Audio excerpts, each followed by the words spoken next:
Hello, everybody. Welcome back to I'm Not Crazy. Yes. Cameron Jones here, along with my co-host. Nicole. To start off today's episode, I want to ask you some deep questions. Oh, okay. I want to know if you believe that you have a destiny and that everything is predetermined, or that the future is more flexible and unpredictable, and you have control to change your fate. Where do you lie in this? Well, I'm a little bit of both in the sense that I feel like everyone's life has a path that they're supposed to, like, an end goal. Okay. You think that's predetermined? That's predetermined, yes. But you choose how you get there. Like, you may take the route, or you may pick a different route that just takes a bit longer to get there. But I feel like everyone has a destiny, the path that you take. Okay, so you do believe in a predetermined ending, at least. That things have a conclusion. Yeah, but I still feel like you still have choice. Okay. I think I don't like control, so I think I really want it to be that there is no predetermined thing and everything is, just happening. Okay. Maybe that's less comforting to some people. Yeah, it made me feel weird a little bit. But for today's topic, I'm going to focus on people who claim to see the future. Okay. You may have heard of famous ones such as Nostradamus or Baba Vanga, and we will touch on both Baba of these. Yaga. This one says Baba Vanga. Okay. And we will touch on both these characters later on. But to start off, I feel like we need to delve into the understanding of time a little bit. Okay. Maybe with science, we can determine if it's possible to look into the future. And I'm sorry because some of these theories are a little technical and hard to understand. I'm like, yes. But I think it's a good base and it's fun. I like it. Well, let's dive deep. I also have a few different episodes featuring time coming up. So this might just be a good understanding and base for those moving on. Okay, so you're laying on the groundwork. Yeah. So let's see what science says about the future. Is it predetermined? Time is all around us and is the basis of how we record life on Earth. In the 17th century, physicist Isaac Newton saw time as an arrow fired from a bow. It traveled in a direct straight line and never deviated from its path. To Newton, 1 second on Earth was the same length of time of that on Mars or in deep space. We know that this isn't true. Time can vary based on speed and mass. The faster that you travel, the faster your time goes, and the larger the object in space, the slower flow of time around it. We've seen examples of this in movies such as Interstellar on the water planet, and with The Flash with him running into the future, in the most recent movie that isn't good. This is something that we have to address in real life to adjust for changing times in our satellites orbiting Earth. Being further away from the Earth and moving at a slower time, the clocks on our satellites have to be adjusted to keep them in accurate trajectories. This is true. Okay. Without corrections, the GPS system would accumulate errors of around 38 microseconds per day, which would make it inaccurate for navigation. And a microsecond is 1/1,000,000th of a second. So 38 of those. Great. Einstein also introduced the concept of time as the fourth dimension. You have length, width, height, and time making up the dimension we live in. And I'm just bringing this up because I may be getting into some parallel universe talk in future episodes here. All right. So we might be getting out of the fourth, maybe into the fifth, who knows? His general theory of relativity suggested that space-time expands and contracts depending on the momentum and the mass of nearby matter, so what we just said.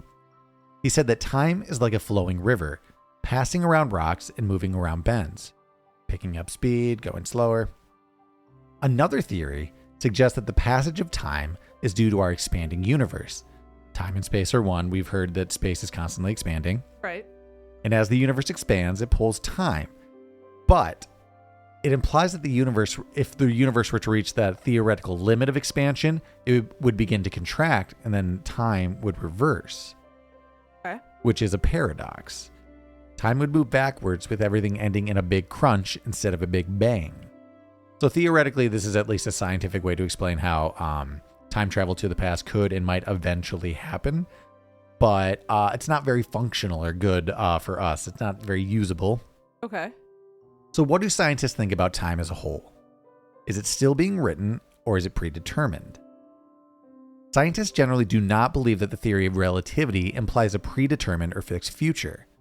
Instead, they view time as a dimension that is intertwined with space, and the concept of determinism in physics is still a topic of debate. So, in short, they don't know. They're still debating. But we can take a look at some principles to see if we can figure it out. So, so pop on your tinfoil hats. Let's do some science. Great. Okay, now we get confusing. In quantum physics, we have two principles that would suggest that the future is not predetermined. The quantum world is defined by particles demonstrating both wave-like and particle-like properties, a phenomenon known as wave-particle duality. And we've talked about this before. They are two things at the same time. Superposition, another quantum principle, states that a particle exists in all possible states simultaneously until its wave function collapses due to observation. We've talked about this in the other episode, that particles will behave different under observation, and It's both wave-like and particle-like, and this is the actual science behind it. Okay. So this states that everything is existing in all possibilities until interacting with an observer, us. Every option is possible until observed or interacted with by an outside source. So that would kind of go also under you make your choices as you go along. Yeah. But it would also suggest that there is no end game to that too. Okay.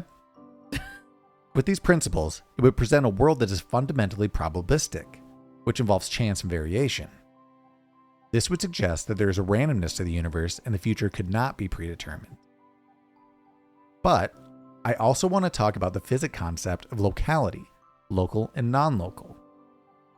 The principle of locality states that physical systems cannot be affected by anything that is not in their immediate vicinity. Local locality is a pretentious way to say a place. So a neighborhood, a town, a room, this desk, any place that the environment has an immediate impact on it, like the forces around it, essentially. Yeah. It means that everything has a place in space and time and can have an effect on one another. This is not true, though, when we talk about entanglement in quantum physics. Entanglement refers to a quantum mechanical state in which two or more particles become correlated in such a way that the state of one particle cannot be described independently of the state of the other particle, even if the particles are separated by large distances. No matter how far apart, they will act in the exact same way. That was very wordy and confusing. Yeah. To say that I'm like trying to picture it in my brain and it wasn't happening. Entanglement are two particles essentially acting identically and behaving as one. Whatever happens to one particle will happen to the other particle, no matter how far apart they are. Okay. So in entanglement, somehow two particles kind of become one. Okay. No matter the distance. Okay. Multiple branches of physics now suggest that at a deeper level, there may be no such thing as a place and no such thing as distance. Physics experiments can bind the fate of two particles together with entanglement, so that they behave like a pair of magic coins. They act in a coordinated way, even though no force passes through the space between them. Those particles might zip off to the opposite side of the universe and they still act in unison. The particles violate locality. They transcend space.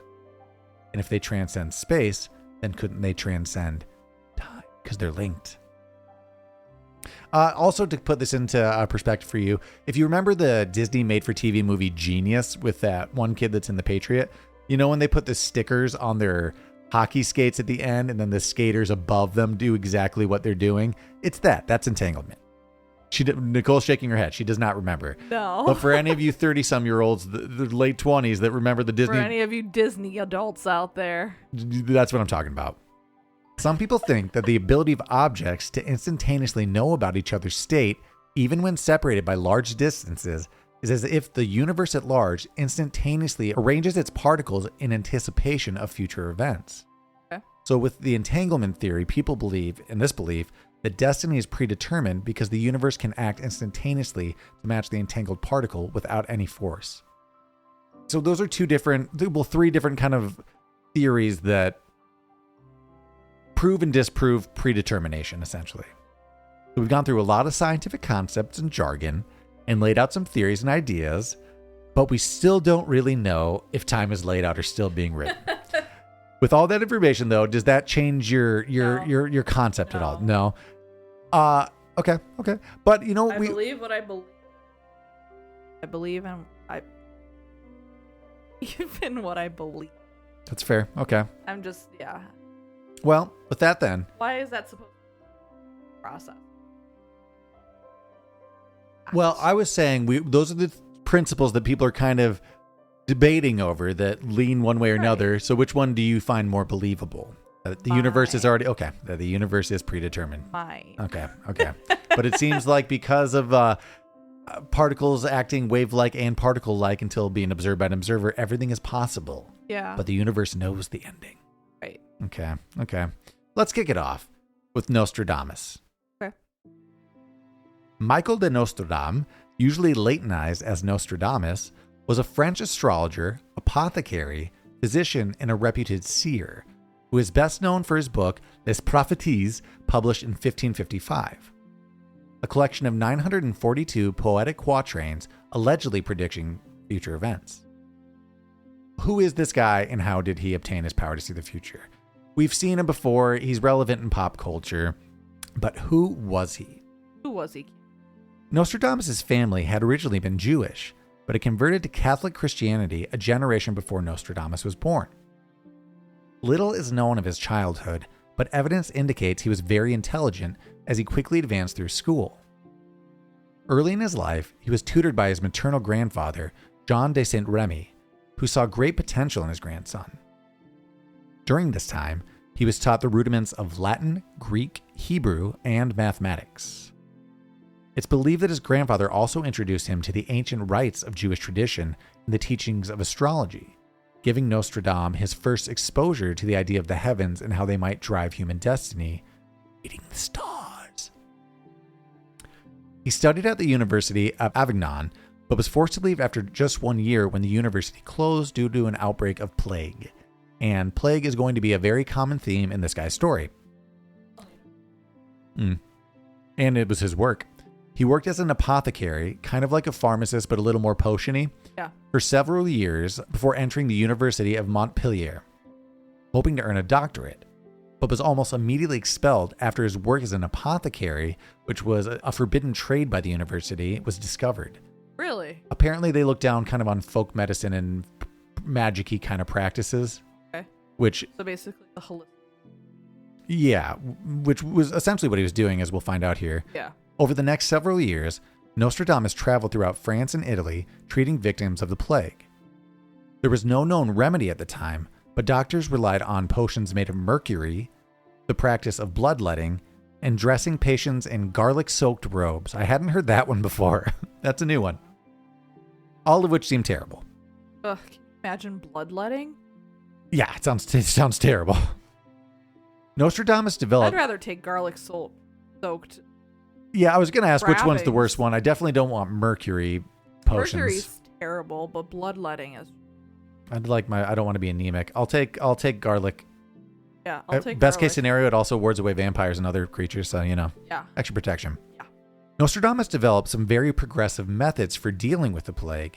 He didn't bleed his patients, instead practicing effective hygiene and encouraging the removal of infected corpses from the city streets. Wow, who would have thought of that? Good thinking. He became known for creating a rose pill, an herbal lozenge made of rose hips, rich in vitamin C, that provided some relief for patients with mild cases of the plague. His cure rate was impressive, though much can be attributed to keeping his patients clean, administering low-fat diets, and providing plenty of fresh air. So just things that are kind of common sense now, but... Yeah. Because of his innovative method and success rate, Nostradamus found himself somewhat of a local celebrity and received financial support from many of the citizens of Provence. In 1531, he was invited to work with the leading scholar of the time, Julius Caesar Scaliger, in southwest France. There, he married and in the next few years had 2 children. In 1534, his wife and children died, presumably of the plague. While he was traveling on a medical mission to Italy. Not being able to save his wife and children caused him to fall out of favor in the community and with his patron, Scaliger. Not exactly sure why, though. It seems like he didn't do anything. He just wasn't there when his family died of plague because he was traveling, but the miracle plague healer couldn't save his family, so everyone just turned on him. But he wasn't around. Yeah, I know. I don't exactly get it, but okay. This is when the occult entered his life. Okay. In 1538, an offhanded remark about a religious statue resulted in charges of heresy against him. Couldn't find what, but let's assume it was Look at that dumb statue. And then people were like, stone him. When ordered to appear before the Inquisition, he wisely chose to leave Provence to travel for several years through Italy, Greece, and Turkey. So he just dipped. During his travels, it is believed that Nostradamus experienced a psychic awakening. Ooh. One of the legends of Nostradamus says that during his travels in Italy, he came upon a group of Franciscan monks. There, he identified one as becoming the future pope, possibly his first prophecy. The monk called Felice Peretti was eventually ordained Pope Sixtus V in 1585, fulfilling his prediction. Feeling he'd stayed away long enough to be safe from the Inquisition about his statue comment, Nostradamus returned to France to resume his practice of treating plague victims. In 1547, he settled in his hometown of Salon-de-Provence and married a rich widow named Anne Ponsardet. Together they had 6 children, 3 boys, 3 girls. They Brady Bunched it. Here's a story of a crazy seer. Nostradamus had also published 2 books on medical science by this time. One was a translation of Galen, the Roman physician. And a second book, the Traité for Demans, was a medical cookbook for treating the plague and for the preparation of cosmetics, candies, jams, and a love potion. Wow. Yeah, he had a lot in there. A little bit of everything. Yeah, chapter 1, wash your hands. Within a few years of him settling back in his hometown, Nostradamus began moving away from medicine and more toward the occult. It is said that he would spend hours in his study at night, meditating in front of a bowl filled with water and herbs. The meditation would bring on a trance and visions. It's believed that these visions were the basis of his predictions for the future. Or he's just tripping on herbs in his study. Either way, he's seeing stuff. That's fun. Wow. In 1550, Nostradamus wrote his first almanac of astrological information and predictions of the coming year. And this was kind of a popular thing at the time. Almanacs provided useful information to farmers and merchants, for containing when to plant, when to travel. Almanacs were. They're just guest books, big guest books. Nostradamus began writing about his visions and incorporating them into the first almanac. Some of his trips in the study are making it in the way in the publications now. The publication received a great response and served to spread his name all across France, which encouraged Nostradamus to write more. His wacky predictions were coming true. This is when we get to his famous publication, the book we still talk about. Nostradamus' book of predictions, The Prophecies, or Les Prophéties. By 1554, Nostradamus' vision had become an integral part of his work in the almanacs, and he decided to channel all of his energies into a massive opus he initially titled Centuries. He planned to write 10 volumes, which would contain 100 predictions forecasting the next 2,000 years, which is partly why this is still relevant and people are still associating his prophecies to current events because it's still within this range. In 1555, he published Les Prophéties, or The Prophecies, a collection of his major long-term predictions. Possibly feeling vulnerable to religious prosecution, he devised a method for obscuring the prophecies' meaning by using quatrains, rhymed 4-line verses, a mixture of other languages such as Greek, Italian, Latin, and a dialect of southern France. He wrote them purposely vague and open to interpretation to avoid backlash from the church, but also a nice way for all of your predictions to find footing for somebody. Right. They're all pretty open, and we're going to go through some of these in a little bit. Okay. Oddly enough, Nostradamus enjoyed a good relationship with the Vatican despite his fear of religious backlash. It is believed he never faced prosecution for heresy by the Inquisition because he didn't correlate his writings to the practice of magic. His visions could also be interpreted as holy or messages from God. His popularity grew and he became one of the most famous figures during the Renaissance period. Nostradamus ran into some controversy with his predictions, as some thought he was a servant of the devil, as you can imagine. Right. And others said that he was a fake or insane, which, also fair. Last two, probably a little more accurate.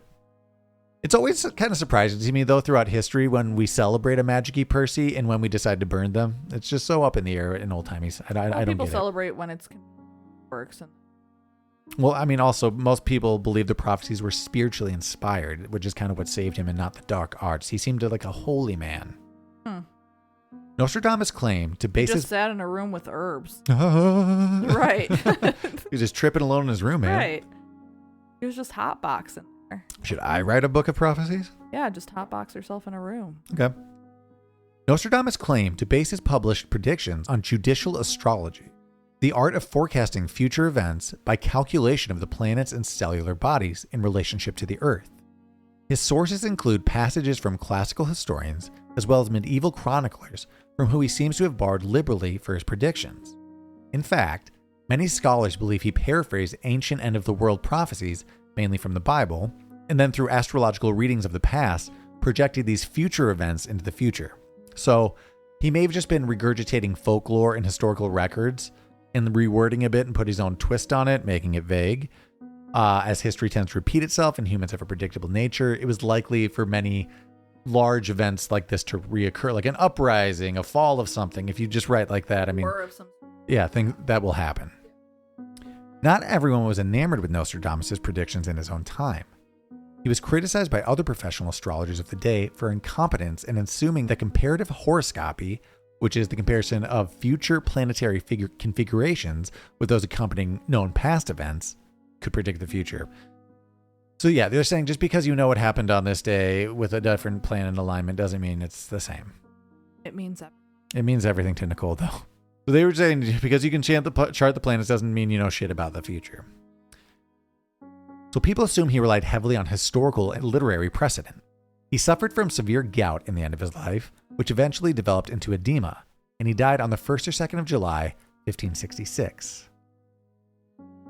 In the years since the publication of Les Prophéties, Nostradamus has attracted many supporters who, along with some popular press, credit him for having accurately predicted many major world events. Academic sources reject the notion that Nostradamus had any genuine supernatural prophetic ability and maintain that the associations made between world events and Nostradamus' quatrains are the result of misinterpretation or mistranslation, sometime intentionally so. These academics also argue that Nostradamus' predictions are characteristically vague, meaning they could be applied to virtually anything, and are useless for determining that their author had any real prophetic power. So, let's try to decide ourselves if some of Nostradamus' more popular predictions that people believe to have come true are real. And I try to do events that we would kind of know of maybe a little bit more, because there were quite a few that like on this list, obviously, but here are some that, you know, are relevant for us maybe. Okay. The death of Henry II. So here's the prediction, here's the quatrain. The young lion will overcome the older one on the field of combat in a single battle. He will pierce his eye through a golden cage. 2 wounds made 1, then he dies a cruel death. So what happened? France's King Henry II lined up to joust Gabriel Comte de Montgomery, a nobleman 6 years his junior, in the summer of 1559. In their final pass, Montgomery's lance tilted up and splintered into 2 shards. One went through the king's visor and hit him in the eye, and the other lodged in his temple. So not good. Henry suffered for 10 days before dying in his bed. Some reports say their shields displayed lion emblems, though disagreement exists, and skeptics also claim field of battle in the quatrain probably shouldn't apply to a friendly jousting match. It should probably be actual battle. Yeah. And you're going to find a lot of that people have a loose interpretation of some of these lines. The Great Fire of London. Prediction. The blood of the just will be lacking in London, burnt up in the fire of 66. The ancient lady will topple from her high place. Many of the same sect will be killed. Okay. What happened? On September 2nd, 1666, it's the date, a small fire in Thomas Farriner's bakery on Pudding Lane in London turned into a 3-day blaze that consumed the city. 3 days? 3-day blaze. I mean, everything was made of wood and hay, and it became known as the Great Fire of London. Peasants' deaths weren't recorded at the time, but many historians claim at least 8 people died in the blaze, so that's not much. Thousands of houses and businesses burned as well. I mean, a lot of the city. Yeah. Blood of the just might refer to the elimination of millions of flea-carrying rats that spread the Black Death. The deadly plague died out during the Great Fire, so apparently he was just talking about flea genocide and not like a sect of people being killed. But that seems this one seems a little loose. I mean, the year fits, but yeah. The ancient lady will topple from her high place. I mean, that's Lady London, I guess. Yeah. I don't know. The French Revolution. The prediction? Songs, chants, and demands will come from the enslaved, held captive by the nobility in their prisons. At a later date, brainless idiots will take these as a divine utterance. So in 1789, the French people decided they'd had enough of the aristocratic rule. They revolted, storming the Bastille, a Paris fortress used as a prison. And the fall of the Bastille, which symbolized the monarchy's abuse, marked the height of the French Revolution. So, I mean, but that could work for... that could fit any, a lot of things. Any uprising, any revolution, it could fit that. So, again, take it as you will. Napoleon's conquest. This one's fun. Little man. Pau ne Laurent. More fire than blood. Swimming in praise. Great man hurries to the confluence. He will refuse entry to the magpies. Pompon and durance will confine them. What happened? Okay, so this one's confusing. Pau ne Laurent refers to 3 towns in Paris, although the last is actually Oloron. By using them, Nostradamus employed his favorite device apparently, the anagram. Rearranging the city letters spells Napoleon Roy, which is close to Napoleon. That's where we're getting this. Okay. The king in France. More fire than blood may refer to his non-noble lineage. He took power during a coup. Refuse entry to the magpies could refer to Popes Pius the Sixth and Seventh, both of whom Napoleon imprisoned, apparently. I don't know enough about Napoleon to, argue this one, but it seems like a stretch still. Yeah. King Philip II of Spain's reign. For 7 years, Philip's fortunes will prosper. He will reduce the Arab army. Then halfway through, things will perpetually turn against him. A young onion will destroy his fortune. Read me what actually happened. Catholic King Philip II of Spain started ruling the country in 1556, and Spain quickly became unbelievably wealthy for the first part of his reign. 7, for like the 7 years in that, could be interpreted biblically, meaning just a long time. So not actually matching up to the reign and the power and how long it went. His success, however, came to an unexpected halt in 1587 with the execution of Mary, Queen of Scots, who was also Catholic. Her death effectively ended the alliance with England, and a year later, he tried to invade England with the Spanish Armada fleet, but England thwarted him. The quatrain also hints at the Battle of Le Peloton, where Spain slaughtered the fleet of the Ottoman Empire, an area of the south inhabited by many Arabs, so that would fit that line. Yeah. The last line, which I think we're wondering about, the young onion, refers to 36-year-old Henry IV of France, a Protestant. He and Philip disagreed on religion and battled until Henry's death. He's the young onion, for some reason. Okay. Let's do Hitler's terror in Europe. Okay. We'll do a few more, but I think we can already devise by this. It's pretty loose interpretation. Yeah. From the depths of the west of Europe, a young child will be born of poor people. He who by a tongue will seduce a great troop. His fame will increase towards the realm of the east, and beasts ferocious with hunger will cross the rivers. His great part of the battlefield will be against Heister. Into a cage of iron will the great one be drawn, when the child of Germany observes nothing. That's Hitler taking power. I mean, he was born to poor parents, Western Europe. He used his intense oratory skills to take power, as we know. Also had allies with Japan in the east. While many believe Heister might be a typo, it is also an old name for the Danube River. So it could be that as well. I mean, but that's it. People are just trying to make associations with that to Hitler and his reign and his movements. The atomic bomb. Okay. The heavenly dart would stretch its course. Death in the speaking, a great achievement. The proud nation brought low by the stone in the tree. Rumors of monstrous human bring plague and then expiation. That's the atomic bomb. I'm just going to go quickly through the quatrains to see. Do you find the correlation? Very loosely based, but yeah, sure. Cool. JFK's assassination. The ancient task will be completed. From on high, evil will fall on the great man. A dead innocent will be accused of the dead. The guilty will remain in the mist. So, I mean, that could also go for any coup, any assassination, any many things. Doesn't even have to go for an assassination. Just the ancient task will be completed.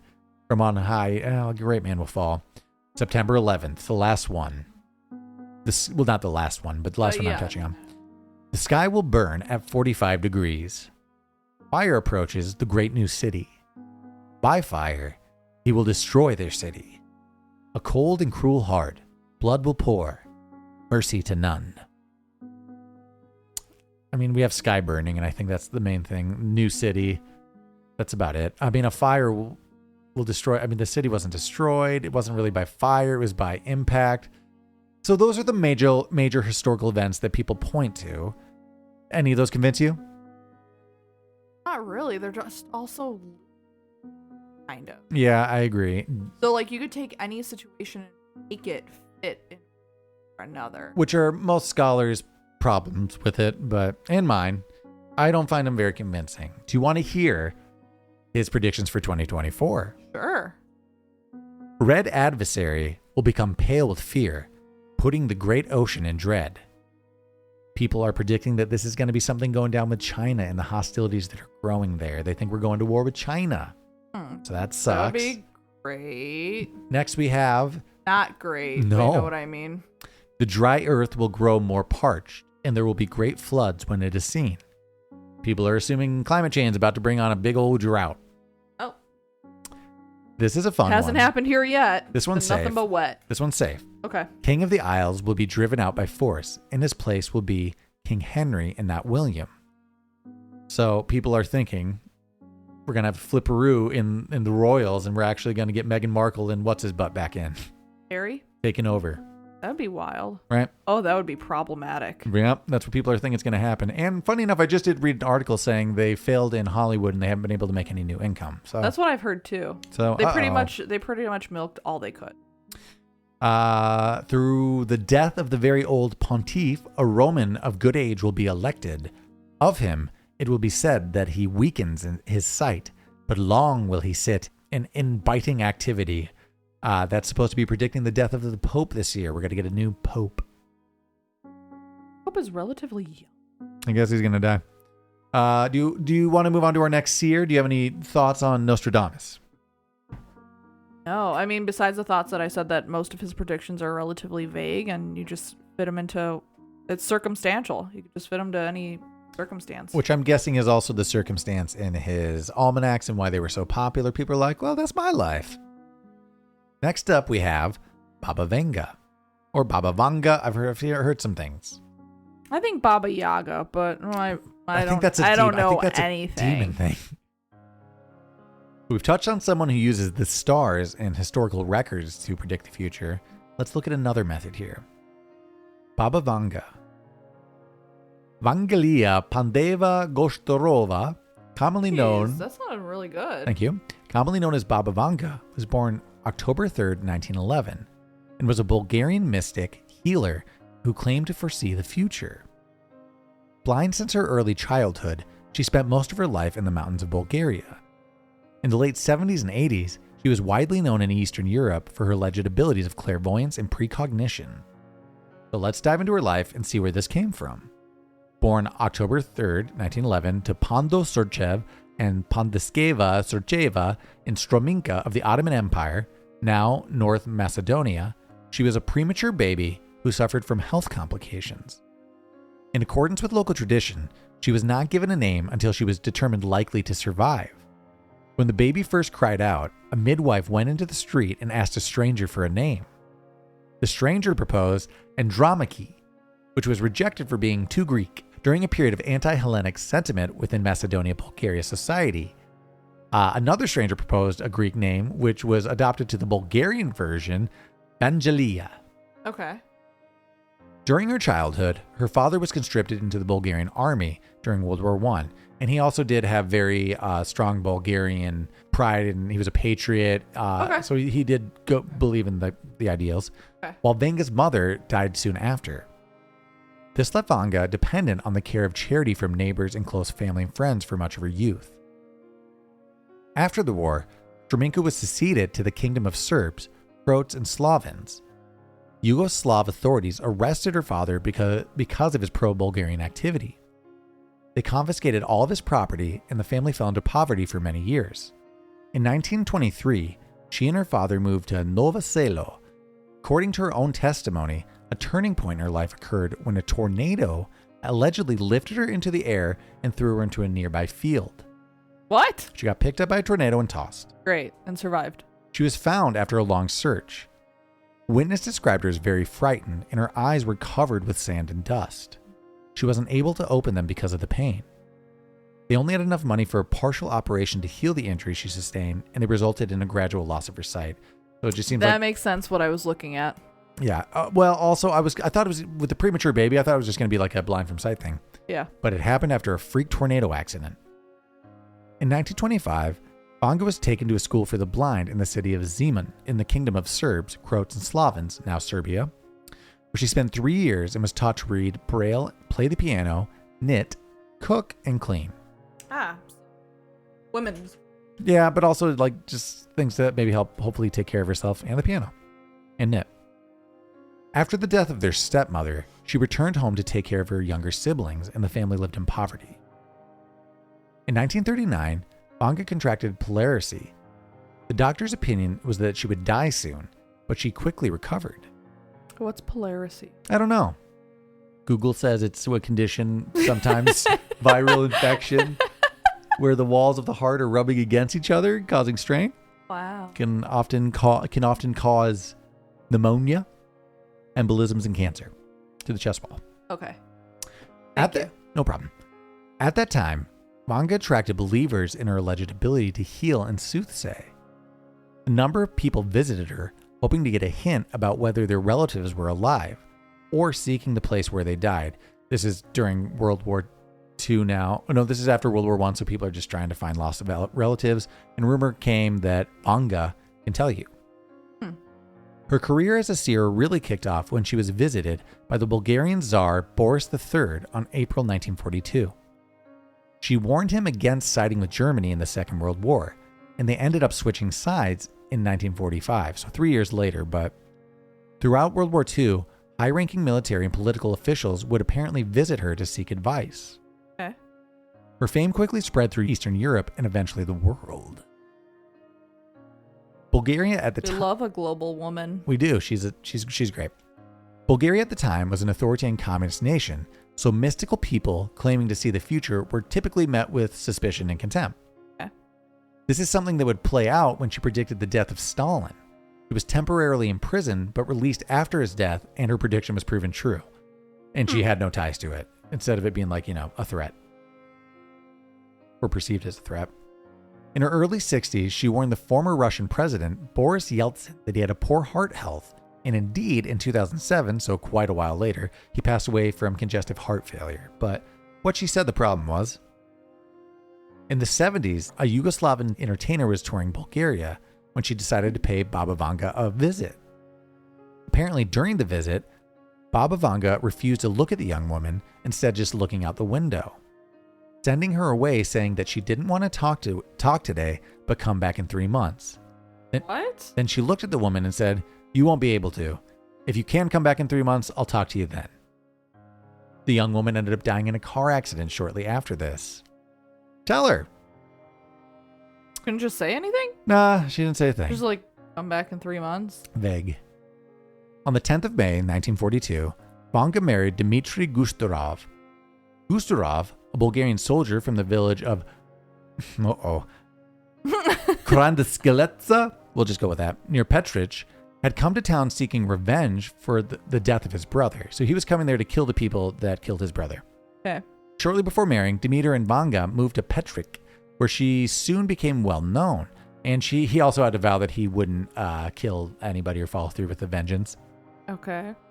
Demeter was then conscripted in the Bulgarian army, where he was stationed in northern Greece, which was annexed by Bulgaria at the time. Gustav became ill and fell into alcoholism, and he eventually died on the 1st of April, 1962. So still 20 years later, but bad. After World War II, the Bulgarian police and Communist Party tried to suppress Vanga's activities, but she continued to be visited by people.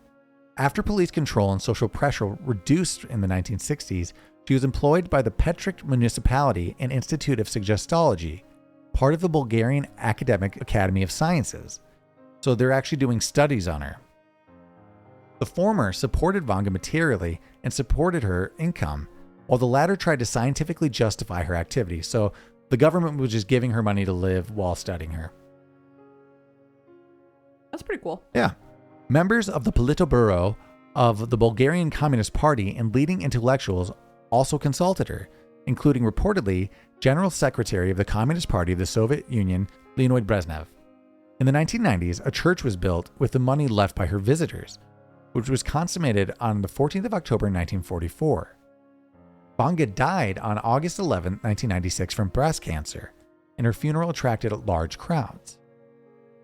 She claimed that she was told the future by invisible creatures, that when she met someone, she would see their entire life from beginning to end play before her like a movie. She also claimed that she was unable to do anything to change these events. They were predetermined and set in her mythology. So even telling someone like, I don't know, they might die in a car accident soon, could have said that. Couldn't stop it. Right. It is said that Baba Vanga predicted thousands of years into the future. She prophesied that humans would end up living on Mars, but that this colony would grow powerful and demand independence from Earth, leading to an interplanetary conflict. That's going to be after our time? Yeah. She also said that humans and aliens will eventually cohabitate and end up living forever. We're going to solve aging. Great. But unfortunately, the universe is supposed to end sometime around the year 5000. So maybe that's the big crunch. We're going to go in reverse. Yeah. Not everything she said was correct, obviously. She said that World War III would begin between 2010 and 2014 with Russia becoming the new world power, which, still might happen just, later. 10 years off. Some people attribute her inaccurate prophecies to the fact that she never recorded any of them down. It was often transcribed by other people or just passed on from stories of people meeting with her. A bit of game of telephone going on. This person met with Baba Vanga, heard this, and then down the line. Bulgarian scientists actually studied her for years to determine her powers. They determined that her predictions were 80% accurate. So maybe some of these timelines are changing. It's not predetermined in this case. Even though she said she could do nothing to change it. Right. Maybe she could have warned. A lot of conflicting things here, Jones. Hey, these are the people, not me. The people that knew her in life tell a very different story about Vanga and her predictions. According to her friends, many of the predictions that people say came from her were made up, including the World War III prophecy. They say she helped thousands of people, but never mentioned the end of the world or any major catastrophe to them, really. Yeah. So here are some of her predictions. She predicted that large cities around the world would be hit by significant drought and water shortages. The UK experienced droughts, the worst drought since 1935, and there's some other ones. So essentially, Europe's drought last year, or 2 years ago. Other countries in Europe, France, Italy, Portugal, also record-breaking wildfires. 9/11. A lot of people predicted this one. Almost all of them do. Some of Baba Vanga's more apocalyptic visions, such as World War III commencing in 2010, didn't come true, but many believe that 9/11 did. She reported, "Horror, horror," in 1989. The American brethren will fall after being attacked by steel birds. The wolves will be howling in a bush. An innocent blood will be gushing. Again, very vague. It just says that we're going to be attacked at some point, and it was many years later. The Kursk disaster. In 2020, the Russian nuclear submarine Kursk sank in the Barents Sea. It was a devastating accident that killed all 118 crew members aboard, and it was global headlines. What did she say here? She said way back in 1980 that the Kursk would be covered with water and the whole world would weep over it. So most people thought she was referring to the Russian city of Kursk, but people adapted that to the submarine. The rise of Barack Obama and Donald Trump. Everyone will put their hopes in him. She doesn't say who, but they're meaning Trump, probably, to end it. But the opposite will happen. He will bring the country down, and conflicts between North and South states will escalate. Maybe a little more accurate. We did have that. I mean, it doesn't really say anything about Barack Obama, or more so maybe implying Donald Trump. Her own death. In an interview in 1990, she reportedly pointed to August 11th, 1996 as the day that she would shuffle off this mortal coil. That was indeed the case. But as with all aspects of Baba's lore, the precise facts, and I mean, that might just be a made-up one too. So, you want to hear the predictions for 2024 from her? Sure. Do you believe, where do you fall on her fortune telling as opposed to Nostradamus? I feel like hers are a little bit more on the nose, at least. Yeah, I was going to say vague. a little bit more accurate, but I don't want to say accurate. With some of these major ones, it is still very vague, but I mean, reportedly with her actual meetings with people, I think she was a little more specific. Yeah. Apparently invisible beings are telling her this, so interesting. Yeah. So, Baba Vanga reported that this year Vladimir Putin would be assassinated. I guess coincidentally, the last month, the Russian Telegram channel falsely reported that he had died. So there is already some speculation out there if one of his doubles is just impostoring him right now. Yeah. European terror. Vanga guessed that Europe would see a surge of terrorism and that a big country would either conduct biological weapons or tests next year. Okay. So someone's getting some chemical weapons and Europe's in trouble. Just some 2023 predictions. She claimed that natural disasters would be abound. They were. We had a lot of fire, a lot of floods, a lot of economic crisis also happened. Cyber attacks. She said that hackers will start to target infrastructure like power grids and treatment plants. That has not happened yet, thankfully, but I know that we're really scared of it right now. Right. She also said that there's going to be a technological revolution. She said that quantum computing will see a major breakthrough soon. She also predicted the increase of artificial intelligence. Medical discoveries, some good news. We're soon going to have a cure for cancer and Alzheimer's, and that world hunger will be resolved between 2025 or 2028. So that's something to look forward to. Her predictions stop in 5079 when she predicts the world will end. I saw the universe, but apparently it's the world. Oh, also astronauts will be at Venus in 2028. She also predicted that 2046 organ donation, organ transplant technology will become so technologically advanced that people will live far longer than 100. You said 2046? Yeah. So when we're getting old, hopefully they can just keep replacing all of our organs, which is what I've been banking on. Yeah. That's what I have for fortune tellers today, or soothsayers. But I do have a few more here. I have some different cases, some different ways that people are claiming to make these predictions, because I want to get a full gamut of these people. So look forward to those coming up. Yeah. But thanks for checking out this episode. If you like what you heard, make sure you like and subscribe on your favorite podcast app, rate and review. As I've said, I'm doing this full time now, so any support would be greatly appreciated. Make sure tell friends, family to join the cult. Join the cult. Don't join the cult, but join our club. Join our club. Make sure you like and subscribe to the entire Majestic Jam Network, Cult Classics Podcast for movies, Urban Hermit for banter, Highwire Podcast for Highwire news. And until then, we'll check in the next one. Bye.